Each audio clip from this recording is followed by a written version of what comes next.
Que peut-il bien arriver de pire à un ado que de ne plus avoir de réseau? Eh bien, c'est ce qui arrive à Frank, ou Frank, qui, dans sa quête pour retrouver ses parents, se retrouve à la préhistoire. Une période de l'histoire où les antennes relais n'avaient pas encore poussé, dans un environnement peuplé d'êtres inhospitaliers et qui parlent sans les voyelles.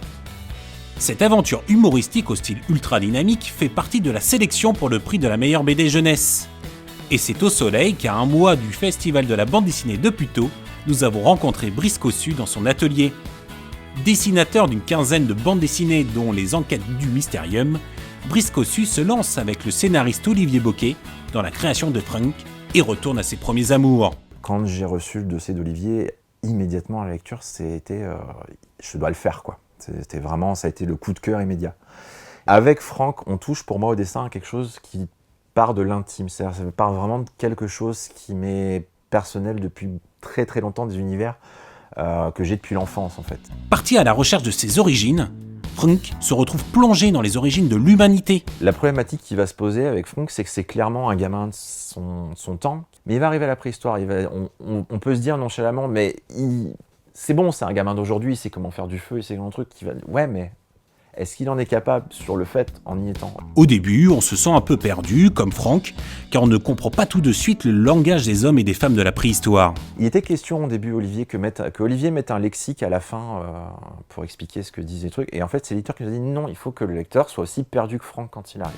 Les personnages s'éloignent des clichés de la préhistoire.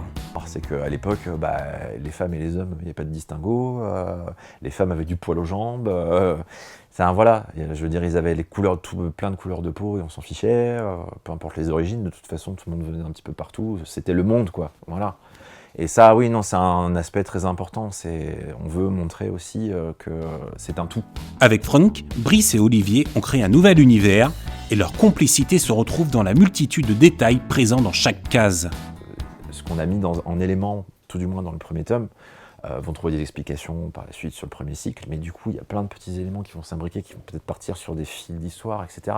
J'en dis pas plus, mais c'est rare d'arriver à se dire, de se projeter, en fait, de se dire, mais c'est possible qu'on parte sur 20 albums, enfin, après, voilà. Et c'est plein d'entrain que Brice viendra pour la 3e fois au Festival de la bande dessinée de Puteaux. Et c'est quand même important de rencontrer, de sortir de notre grotte, de notre tanière, et d'aller à la rencontre du public, d'aller à la rencontre des gens qui organisent des festivals, d'aller à la rencontre des libraires, de voir les autres dessinateurs, d'échanger.